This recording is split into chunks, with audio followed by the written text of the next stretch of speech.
Para se formar um produtor não existe exatamente uma escola, ainda que exista no Rio de Janeiro o curso de produção fonográfica, que é um curso de nível superior, que é coordenado pelo Maírton Bahia, que foi um grande AR e é um grande produtor, o nome ligado a EMI Odeon e também ligado por algum tempo à Universal Music. Fora isso, não existe exatamente uma escola onde você aprenda a ser produtor. Então, os produtores, conforme eu falei lá nos primeiros vídeos, eles vêm normalmente da estrutura dos artistas, são os arranjadores dos artistas, os guitarristas, os tecladistas, normalmente são produtores da parte, digamos assim, harmônica da banda, ainda que tenhamos bons bateristas que são excelentes produtores e se tornaram excelentes produtores. Eles também vêm da área técnica, muitas vezes o engenheiro de som acaba por se tornar um produtor, ele constrói uma relação com determinados artistas, uma relação de confiança e que faz com que o artista, em um determinado momento, opte por ele como produtor e alavanque ele para outras funções dentro digamos, do mecanismo da produção fonográfica. Existem alguns casos. Então, assim, vamos listar um pouquinho assim, os tipos de produtores. Todo AR, todo cara que trabalha em gravadora, ele tem que ser apto a produzir um disco. Porque se ele não for apto a produzir um disco, ele não é apto por cobrar tudo que tem a ver com a entrega de um disco pronto, não é mesmo? Então, assim, é aquela coisa do chão da fábrica, né? Dizem que os grandes milionários e tal, pelo menos da escola antiga, punham os seus filhos nas funções básicas das suas instalações fabris, para o cara aprender o que cada máquina, como é que limpa o chão, como é que não sei o quê. E de fato aquilo acabava por forjar um executivo que sabia todos os nuances da produção. Então o AR tem que ter sido um produtor ou tem que saber como cobrar do produtor, e para saber como cobrar ele tem que saber todos os nuances da função do cara, porque senão ele não vai ter a menor autoridade sobre o que ele está falando, quando ele acha que um arranjo está errado, quando ele acha que não gostou da mixagem, ou quando ele acha que tem que trocar o baterista, sei lá, né? Então a gente tem determinadas situações em que você precisa, às vezes, até parar um disco. Já aconteceu comigo, felizmente, 2 vezes. A gente estava trabalhando com um produtor muito bom, um paulistano muito bom, com uma artista muito boa da Black Music, só porque houve um problema, um ruído de comunicação entre os dois. E o que vinha pra gente ouvir também, não estava gravando no Rio de Janeiro, estava gravando em São Paulo, o que vinha pra gente estava torto, estava batendo quadrado no nosso ouvido. E aí a gente teve que intervir no disco, mudamos, ninguém ficou inimigo de ninguém, mas foi um acordo, enfim, não foi litigioso. A gente teve que trocar o produtor, depois a gente teve realmente um disco do jeito que a gente queria e do jeito que o artista queria. Isso aconteceu 2 vezes. Aconteceu também com um grande artista hoje estabelecido, que veio de um grupo e que estava gravando com um muito amigo meu, e por alguma razão essa banda era formada por 12 pessoas, ninguém consegue coordenar 12 pessoas, e que quando existem 2 principais e as outras 10 acham que têm o mesmo poder de decisão. Então houve um momento que teve um litígio total, um problema que a gente teve praticamente de separar uma briga, e fomos lá, intervimos e tocamos o resto do disco meio que sozinhos. O AR tocou o final do disco. Acontece, é raro, mas acontece. Normalmente acontece como esses 2 casos, né? Quando você faz uma aposta arriscada demais, que foi o primeiro caso que eu contei, e quando você descobre um artista que já vinha conversando com o produtor, ia se entendendo de certa forma, mas na hora, aquela coisa, né? Namora. Quando casa, o cara muda ou a mulher muda e fica o inferno. Tem que se separar em 6 meses. Acontece, né? Acontece também com disco. Então acontecia. Então o AR tem que saber disso tudo para cobrar.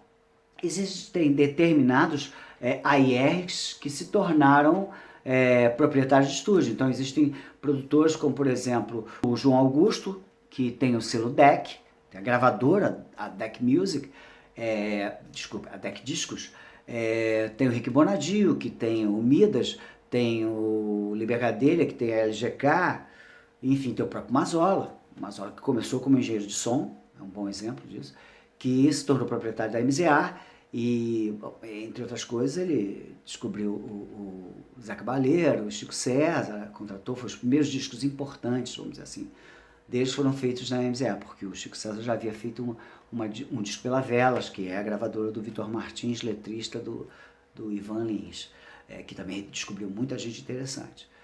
Então existem esses perfis de pessoas que começam em gravador. João Augusto, por exemplo, começou dentro, era um dos produtores que eu encontrei trabalhando dentro da Polygram quando eu comecei no mercado. Ele era produtor contratado, depois ele saiu, foi para a EMI, enfim, tem uma carreira bem interessante, passou antes pela grande Nacional FM, uma emissora de rádio carioca que praticamente disse o que era bom e o que era ruim na MPB nos anos 70, muito bacana.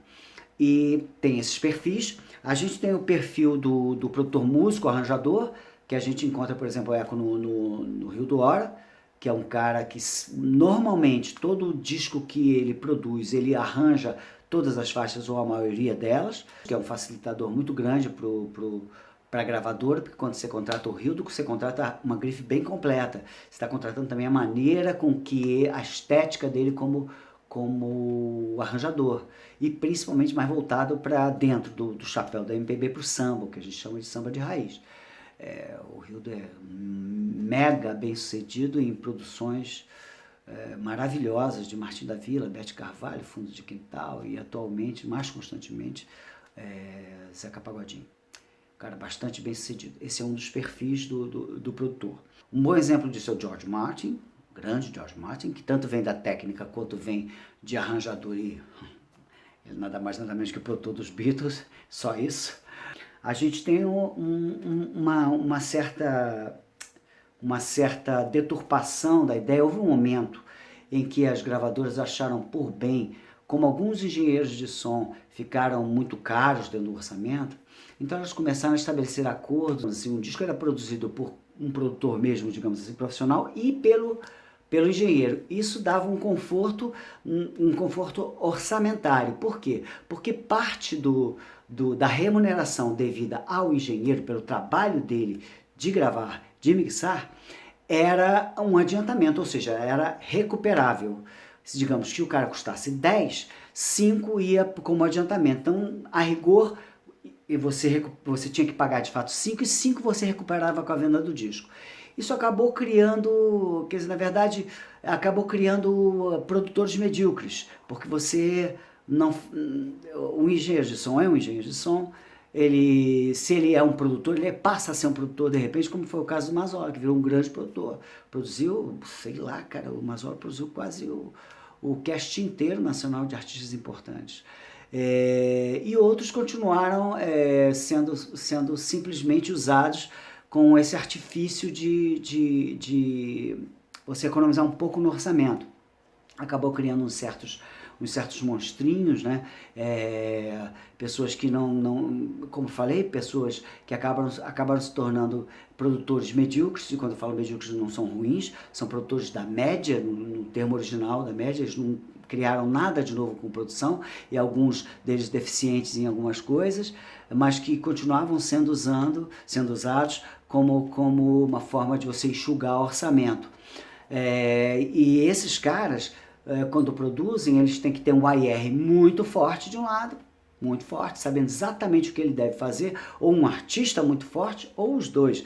Ele acaba fazendo o disco perfeito para a gravadora, o disco perfeito para o artista, mas ele não sabe dar o tom, o timbre, a estética dele, porque ele não tem esse repertório dentro da realização dele. Bem, a gente tem também o produtor, a gente tem até o produtor DJ. A gente tem poucos casos, quer dizer, os produtores, os DJs de uma maneira geral se consideram produtores. Nem todos eles o são. Por exemplo, eu acho que um grande produtor que vem da escola de DJ é o Memê. O Memê é um cara que sabe fazer muito, porque ele ama muito música, conhece muito música, e normalmente ele se aproxima de artistas que ele realmente contribui, bate uma bola, Fernandinho Abreu, principalmente o Lulu Santos já fez um disco, eu e Memê e eu, né, de tão importante que é a contribuição dele. Claudinho Bochecha, ele tem, claro que como DJ ele tem uma veia pop muito latente, muito pronunciada, e essa veia pop acaba se manifestando num determinado tipo de artista. E ele foi muitíssimo bem sucedido com vários artistas, e é um cara bacana para se chamar para produzir. Quando você tem um artista pop, eu acho que ele faz o trabalho direito. Eu gosto muito dele, gosto muito do resultado dele. A gente tem o produtor artista. Por favor, não confunda com artistas produzindo a si próprio. O que é uma coisa que particularmente eu não sou muito favorável. Existem discos muito bem sucedidos produzidos pelo próprio artista. Mas se você for olhar no detalhe, tem ali naquela estrutura que fez o disco, ou é um engenheiro que é feito a produção mesmo, é um bom interlocutor, ou tem um produtor executivo, ou tem um assistente, tem alguém que faz a parte do policial mal, entendeu? E fica o artista só fazendo o policial bom. Mas assim, de qualquer maneira, não acho uma boa ideia, não acho. Eu acho que assim, o artista é artista, o produtor é produtor. O produtor, ele tem uma contribuição, ele vira um interlocutor do artista, que é fundamental, da mesma forma que é fundamental o AIR para o cast, para conversar com o AIR sobre o projeto. Uma vez o projeto rodando dentro do estúdio, é importante que o artista tenha o tempo todo a interlocução com o produtor, que não é um qualquer, veja bem, o produtor não é um qualquer, o produtor é um cara que tem formação. Conforme eu falei, ou ele é um técnico, é um músico, é um arranjador, ele sabe do que ele está falando e entende de follow-up, de produção. Ele eventualmente é obrigado a fazer algum tipo de perfumaria ou direção de clima para o artista ficar na boa, né? Que é uma coisa que um mero produtor executivo não sabe fazer, mas de qualquer maneira é um interlocutor bom, ele tem o que dizer para o artista, ele tem como aliviar as dores do parto do artista. Então é super importante. Então, voltando ao produtor artista, quando eu estou falando, é quando eu falo, por exemplo, quando o Nando produziu a Cássia Eller. Nossa, foi o casamento perfeito. Como dizem um All-Star, né? Da mesma forma que os tons originais das músicas do Nando Reis serviam como uma luva para Cássia, na relação, eles também tiveram uma relação até muito maior do que simplesmente profissional. Eles tinham um casamento perfeito, assim, quando iam para o estúdio, quando estavam no palco. Então, o acústico MTV é um exemplo excepcional, um disco maravilhoso, o último disco da Cássia Viva, mas ele faria também o disco póstumo 10 de dezembro, e fez também um disco anterior, Com Você Meu Mundo Ficaria Completo, que é excepcional também, um disco muito bom. Então, existe esse caso do Roberto Carvalho com a Rita Lee, que produziu discos maravilhosos da Rita Lee, alguns em parceria com o Max Pierre, assim, tem uma história muito bacana de casamento literal praticamente com a artista. Quando o Roberto Carvalho casou-se com a Rita em todos os sentidos, inclusive na profissão, ela virou uma artista diferenciada, ela saiu daquele nicho rock and roll, que era muito bacana, ela tem discos ótimos, Atrás do Portão na Cidade, Rita Lee, Tutti Frutti, Fruto Proibido, ela tem um monte de discos maravilhosos, mas ela sem dúvida aumentou o range dela de comunicação quando ela começou a trabalhar com o Roberto, produzido por ela, o Roberto compondo com ela, enfim, coisas de casal, porra, uma coisa maravilhosa que sempre rolou ali. Um belo dia a Elis virou para o André Midani e falou assim, eu quero um presente de 10 anos de companhia, ou melhor, o Midani queria dar um presente de 10 anos de companhia para Elis Regina, e Elis Regina falou assim, bom, o presente que eu quero é um disco com Tom Jobim. Naquela altura, Tom Jobim já morava nos Estados Unidos, já era um mito nos Estados Unidos. Ele tinha uma história com a Elis, que era uma história que ela tinha sido rejeitada para o cast do Pobre Menina Rica. Então, assim, havia um certo estremecimento, vamos dizer assim, entre os dois. E essa costura foi difícil, o Aloysio e o Midani costuraram isso muito bem, graças a Deus eles fizeram isso. E a gente tem aquele disco fabuloso, que tem a gravação do Só Tinha Que Ser Com Você, por exemplo, que é do Aloysio e do Tom. E tem também aquele dueto de Águas de Março, o que é aquilo? Talvez seja o dueto mais importante da música planetária, né? Uma coisa linda, maravilhosa. Então, o Aloysio tem a mão, com certeza, conciliatória e talentosa mesmo, né? Ele tem participação também no primeiro disco do Djavan.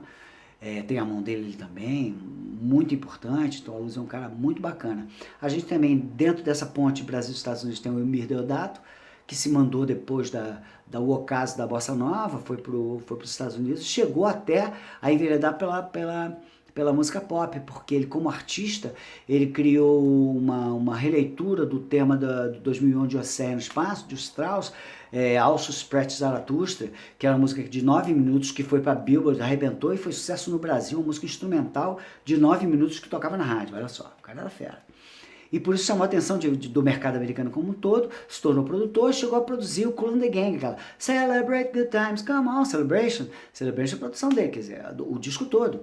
É engraçado, né, você falar, um cara da Bossa Nova produzindo uma banda pós-soul, disco e tudo dando certo agora. Pô, sensacional, né? Maravilhoso. O Mir também é um nome bacana para se ter na alça de mira quando se fala de encontrar bons exemplos de produtores brasileiros. Bom, os gringos a gente tem o will.i.am, que ressuscitou, desculpa aí, Sérgio Mendes, eu quis dizer ressuscitou em termos de visibilidade pop, né? Ele que é um cara que veio do Black Eyed Peas e tem um talento de produtor gigantesco. O conceito do Black Eyed Peas é todo dele, ele sabe fazer. E ele conhece música e gosta verdadeiramente de música boa, ele produz música boa. E o disco do Brasil 66 era um disco, de certa forma, de cabeceira do will.i.am. Então ele fez questão de resgatar o Sérgio Mendes, fez um disco interessantíssimo, regravou mais que nada pela 70ª, 90ª vez, e deu certo de novo e foi para as cabeças de novo, né?